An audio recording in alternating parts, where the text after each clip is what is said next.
IndyPram, yes, IndyPram on Indy Live Radio. IndyPram, yes, IndyPram on Indy Live Radio. Welcome to the IndyPram podcast on IndyLive.radio. And my guest this week is very special indeed, because usually one looks upon independent supporters as centre-left or left.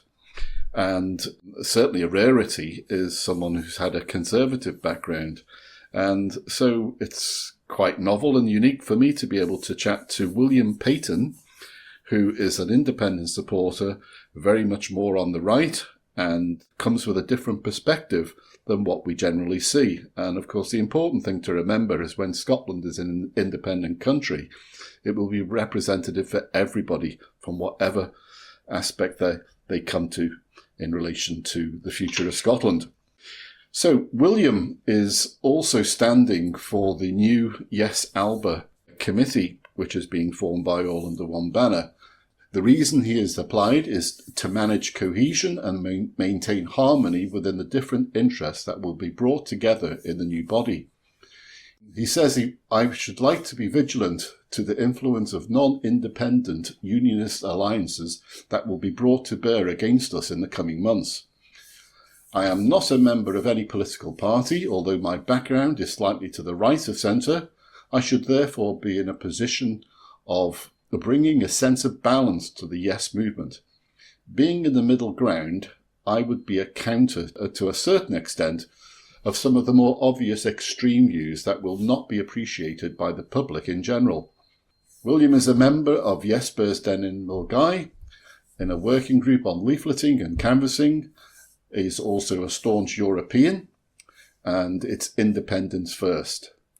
And after independence is achieved, then there will be a new political future open to Scotland. William Paton, very good day to you. Hello, Ray. Thank you very much for inviting me. It's a pleasure. So you're standing for the committee of the new Yes Alba. And what I'd like to do is, for the benefit of listeners, is let's give a background a bit on yourself. So would you like to tell me about your past initially? What brought you to the current day and as being someone who's been very much involved in the Conservative Party in the past and wanting independence? Yes. Probably my first intro into politics was as canvassing in 1959 as for Harold Macmillan. Harold of the You've Never Had It So Good. And these were quite good times, in fact, because the Conservative Party at that time was very prominent in Scotland. They had a lot of seats. In fact, I think at one stage in the 50s, they had probably more seats than any other party.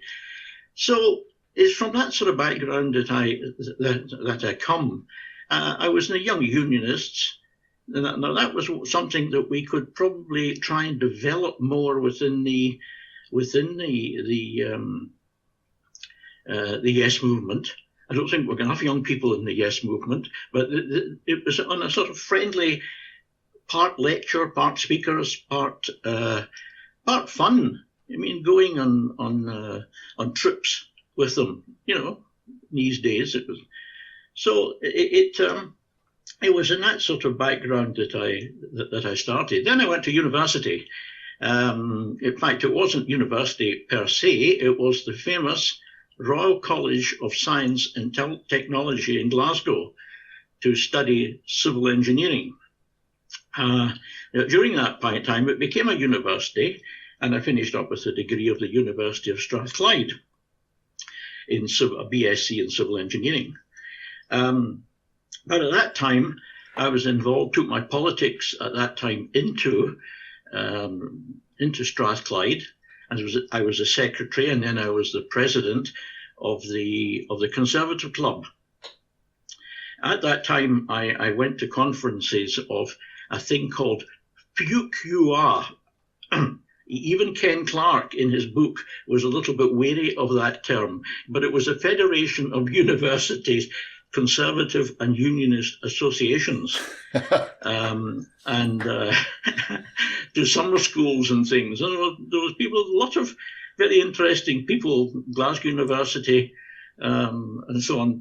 People that are now all retired, Yeah. but they played their part in Scottish life. But I say these were the days before it became this noxious Tory, which I despised completely.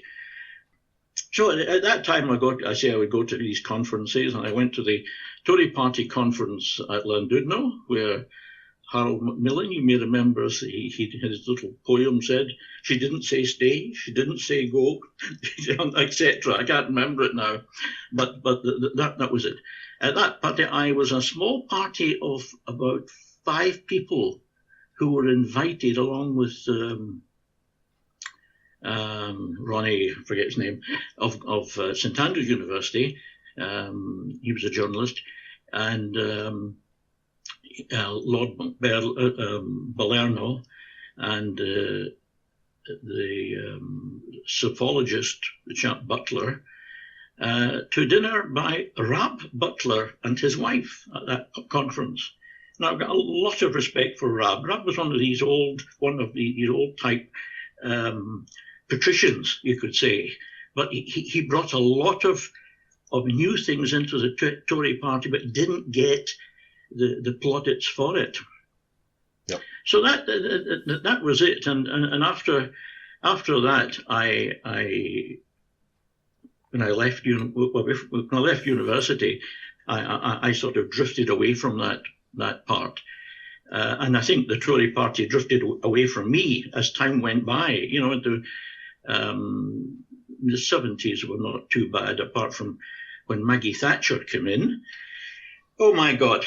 I won't say anything about that. It was a antithesis of thinking to my own.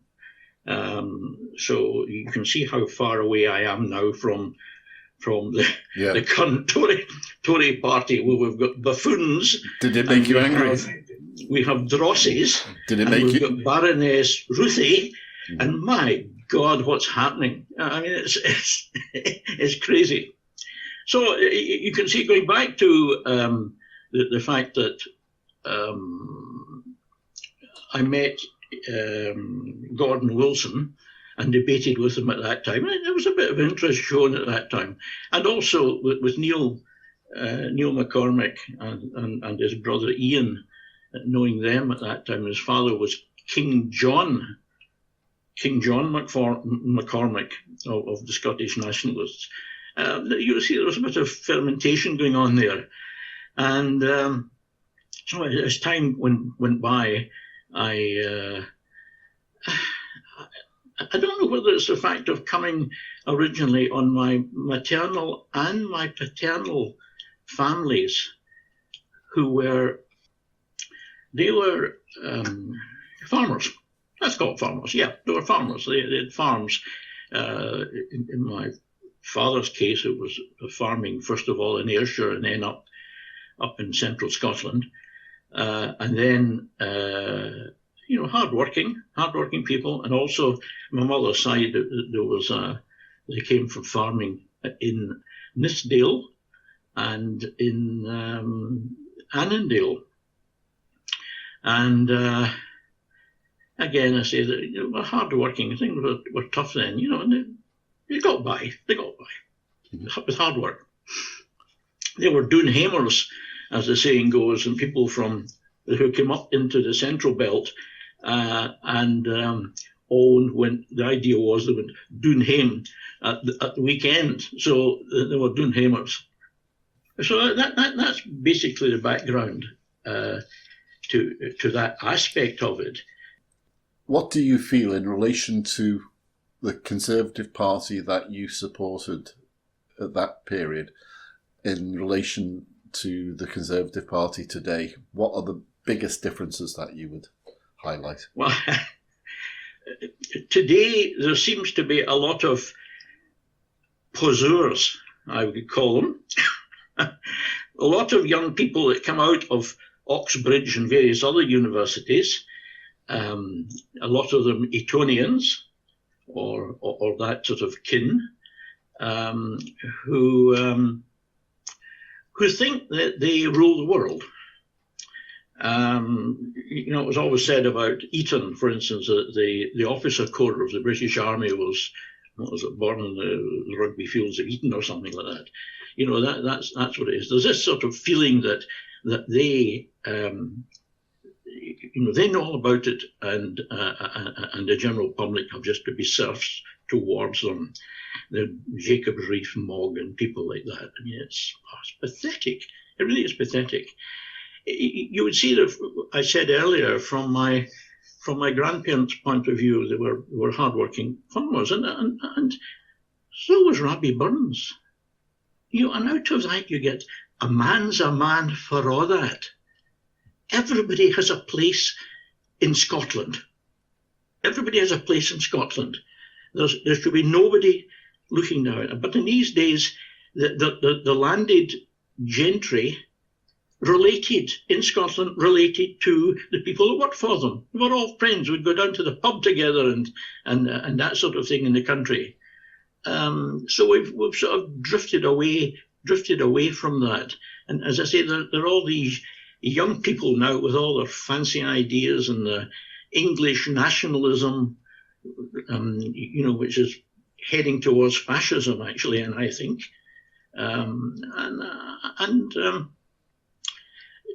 It's disconcerting that this has come to play in the world. We're all Jock Tamson's bairns, reflecting on what I said earlier. We're all Jock Tamson's bairns, and we've got to accommodate everybody, and that's why I feel sometimes within the sort of movement, you're getting extremist views. My view is not extremist. I'm centre, but you get these sort of extremist views, and they're so proud about their ploughing their furrow and shouting through megaphones. This is not what the people of Scotland want. We will not attract centre ground, middle group of Scotland with all that nonsense. Mm-hmm. It's deplorable. However, they've got to be accommodated, just as I have got to be accommodated. But in speaking to people within the movement recently, I noticed that there are people who are not very far away from my own thinking on this. They're a bit abhorrent about the sort of fixed views, that are coming. I used to call these views commie views, but I've changed my attitude. I've become a bit more relaxed about things now. So how would you say is the ideal way that we can bring more people on board? Well, I think first of all we want to try and get young people on board. I mentioned that earlier as the young unionists. We want to get young people on board. We want them to become involved. We want them to talk. We want to amongst themselves. They are the youth. They are the people that are coming through. It's old coffin dodgers like myself who are sort of on the way out. I mean, it's people in my sort of age group, and younger and older, who are probably remaining in the unionist sort of camp for various reasons. I think it's due to the fact that they're concerned about security. They're concerned about their pensions. They're concerned about their kith and kin who have moved south. They feel that they can't maybe interrelate, and this will be a barrier will be put up. It will not be a barrier at all. If we have independence, look at Europe. Look at Europe. I mean, my younger son lives in Dusseldorf, worked for a Chinese large computing firm, He's got a quite an elevated post within that. He's a director of it. And the office is in Katowice. That someone works in Munich, someone works in America, somebody works in Spain, somebody works in Croatia within his grouping. And it's things like this modern technology that we're talking about through at the moment, that they get an opportunity to come together. They all speak English. Some of them speak excellent English, unlike some of our compatriots up here. And I don't mean just the Ouija's. I mean the others who are speaking, and they've got glottal stops and don't finish the word completely and so on. And how they attract people to, I don't know. Anyway, that's a little bit of my what do you call it? My little gripe on that bit. But in Europe, they can move around all over the place. I mean, working from home, my son does for two weeks in the month, and he works 2 weeks in Katowice, and he meets up with people there. They meet up, they do it, but then they go back to their base. And this working from home thing has taken on tremendously. I mean, he thinks of the greatest thing since sliced bread, that he's able to do this. It cuts down travel time. It also gives the opportunity when you do meet lots of different people, and then go away home and then chat to them on business. But it also has a sort of friendly aspect to it. So the sooner we're in the European Union, the better. I don't see why people have got to think this Brexit is a bloody disaster, if you'll pardon my use of the word. Not Brexit, though. No, I'm completely with you. I totally agree. So what sort of route would you like to get back into Europe? Because obviously I don't think we can be full members for at least some period of time. So do you think going in via EFTA initially, or go straight for talks for full entry? Well, I think we should be starting right away. This idea of having embassies, whether we're allowed to call them embassies, they'll probably be Scottish consulates or something like that, setting these up around Europe, and also strategic countries abroad. I think that's the way to go.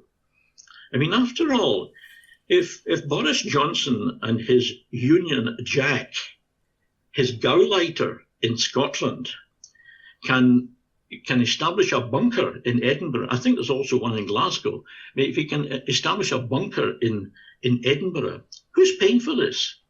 We are. The British taxpayer, of which we are part of at the moment. So why could we not, as Scots, establish that and pay for it? Down south, they've got civil servants. I'm sure they've got loads of civil servants down there working furiously, preparing for a counter battle against Scotland. Why can't we in Scotland, with the government that we've got, establish the same sort of thing and use taxpayers' money for it? Yeah. Why not? I mean, like for like. Absolutely. We don't want to be disadvantaged, so I think that's one thing we could consider. But certainly establishing embassies and groups in Europe, and also making use of our contacts, people who've been over there and working, will make so that then makes it easier for when we want to apply to the European Union to get back in from whence we have been taken out. So I think that's the sort of thing that we want to really do, and that's starting now, not waiting until independence. I think we should go ahead and get a lot of these things all into place. I mean, even talking around the one that I'm interested in is defence. I'm quite interested in defence. having sailed the Gaylord and things like that at the University Sailing Club, and also into the Holy Loch before the American Polaris people came. As I say, that was with Gordon Wilson, who sailed around into the Holy Loch from Blairmore. I hit the Ardnamon Pier, I think it was, but was the fourth day.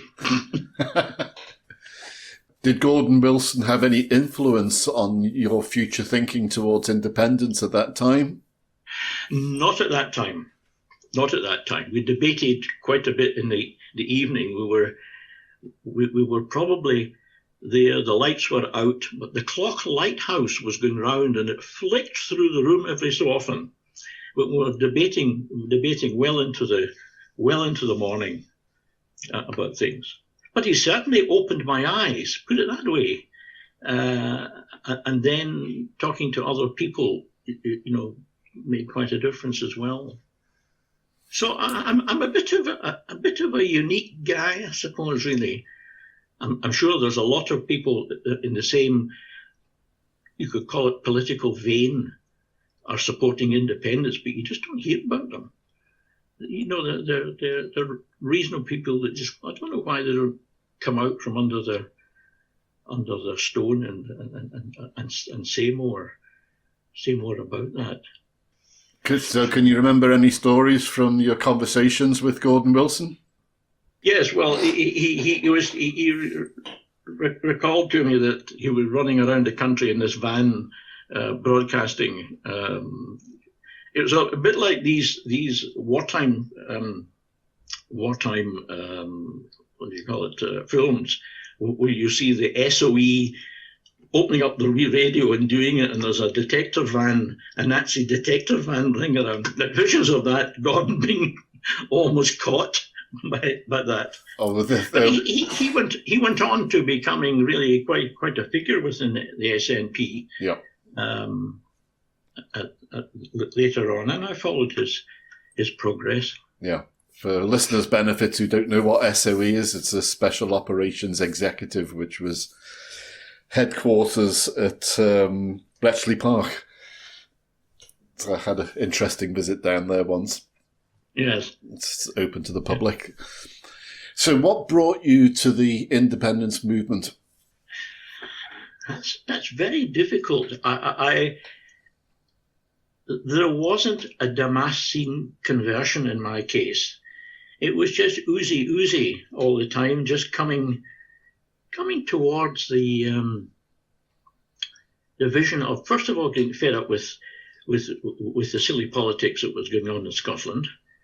I was pleased there was the establishment of the Scottish Parliament, and the Scottish executive became called the Scottish Government, and I'm glad that was retained.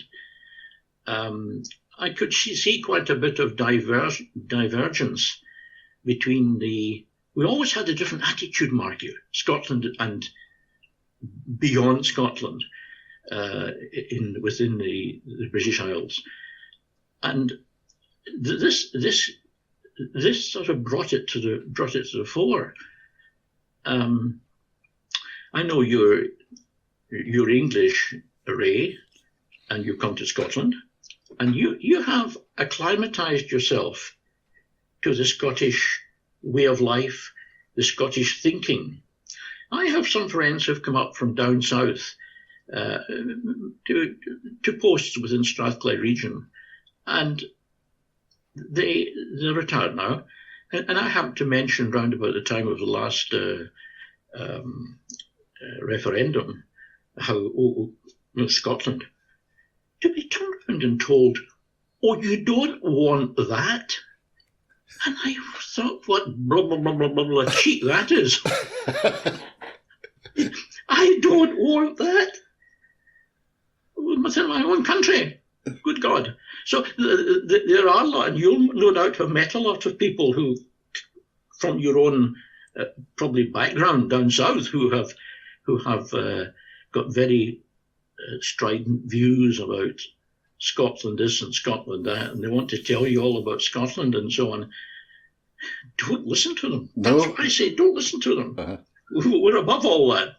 Well, for me anyway, it's always a case that because I've never had the Scottish cringe, I'm always astounded how there can be such a substantial number of Scots who don't want to stand on their own 2 feet, and they don't believe in governing themselves. To me, it's absolutely astonishing. Yes. Well, the thing about Scotland is a country of great achievers. I mean, the diaspora that we have all over the world, governors general of countries in the early days, a lot of them were Scots, and you know, Australia, Canada, you name it, New Zealand, and so on. We have been exports, and one of them, in fact, was my late mother's uncle, Uncle Peter, who went to Canada as a young man and came back to Ypres and was killed in Ypres 1 fortnight before my mother was born. And my grandfather found out another week after my mother was born that he'd been killed. That's the sort of thing that's in you. You say, well, you know, these people did that. They went abroad, they did things. My mother's older brother went to South Africa. He was a mining engineer in the mid-30s and went down there in the Crown Gold mines and then finished up in the Gold Coast as well. And also did consultancy work for the coal board in South Wales, around about Swansea. But they moved abroad. They did things. But you're referring to the fact that a lot of people here don't think we have the stomach for it. But what is the problem? The Scots have always been held down, held back by this system. In days gone back, they weren't allowed to be vocal, probably because a lot of them maybe spoken Scots and various things, and this was considered by, you know, the folk down south that it's not really quite what we're after, you know. And you know, things have moved on. Things have moved on from that. We've got SNP MPs from various backgrounds in the UK Parliament, and they're doing an excellent job down there. I wouldn't hold it against anybody on this idea. You can't do it. You're too what was it? Too poor, too small, too stupid. You know, see, that's my memory coming, getting me up here. or a bolt-on flash drive or something. Right. Now, one of the aspects of the independence movement since 2014 is the development of various organisations supporting independence. So, for example, you've got Business for Scotland, which is also branched with the Believe in Scotland, Scottish Independence Foundation, Scottish Independence Commission, the Yes groups. Now you've got a new organisation, Yes Network, and all under one banner has seen that in so many instances that the Yes movement needs to come together under Yes. one umbrella. Yeah. So that's been the missing cog, that we need something grassroots that moves not just bottom up but top down. What's your considerations regarding Yes Alba as the vehicle that will get full support from the independence movement? I think there has to be a sort of coming together.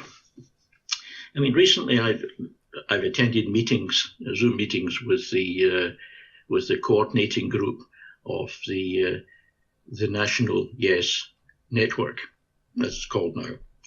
An article in the National just the other day, very supportive. That's good. I'm glad about that.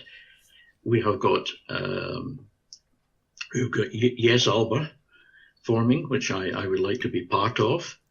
I like to bring my own thinking into that. You know me from Yes Bears Dynamo guy, and it's a bit of an outspoken bloke who's got to be tied down at times.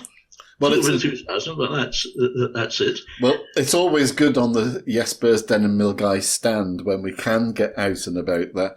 I come at points from an English Scots perspective, and you come at it from a conservative background. That it always has a good. Don't mention that one. But it adds an extra dimension to our stall when we do get approached, and we can have some very interesting conversations on the stall. Yes, we have indeed. So, how would you like to see Yes Alba move forward?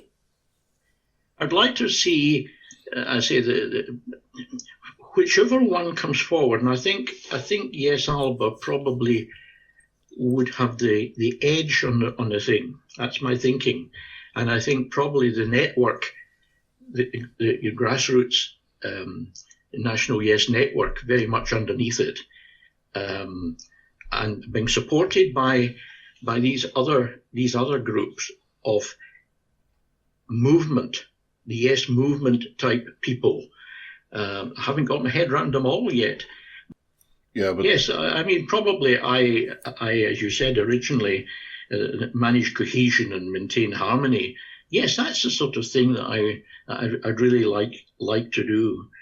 And as I say, coming from the middle ground, I can then hopefully talk to people in different groupings. Mm-hmm. That are willing to talk. Well, of course, Yes Alba will be non-political.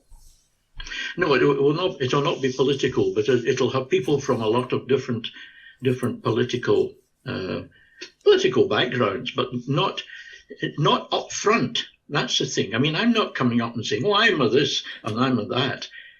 I'm just looking to act a bit, say cohesion, bring the whole thing together, bring in these other groups, possibly within a sort of under the use one as the top and then have others just underneath that are all acting collectively.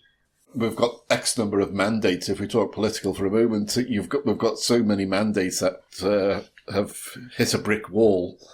How do you personally see us getting to have our say, have a voice for independence? That's a difficult one. That is difficult, and I admit it. And there's no cure at the moment for that. I would say. I think we've got to settle down a wee bit. You come together and settle down. We have time. Not much, but we have time. If we work hard, we can pull all that together. Independence is the most important thing. It's independence that we're wanting. Yeah, totally agree. Well, thank you very much indeed, William. It's been really much appreciated to speak to you. And I wish you luck with the election. I think there's 45 candidates for 15 posts. So look forward to hearing how you get on for the election to Yes Alba Committee. Well, thank you, Ray, for inviting me onto this. As to election, I don't know. I don't hold out much hope, really. There again, one never knows. One never knows. Onwards and upwards, you know.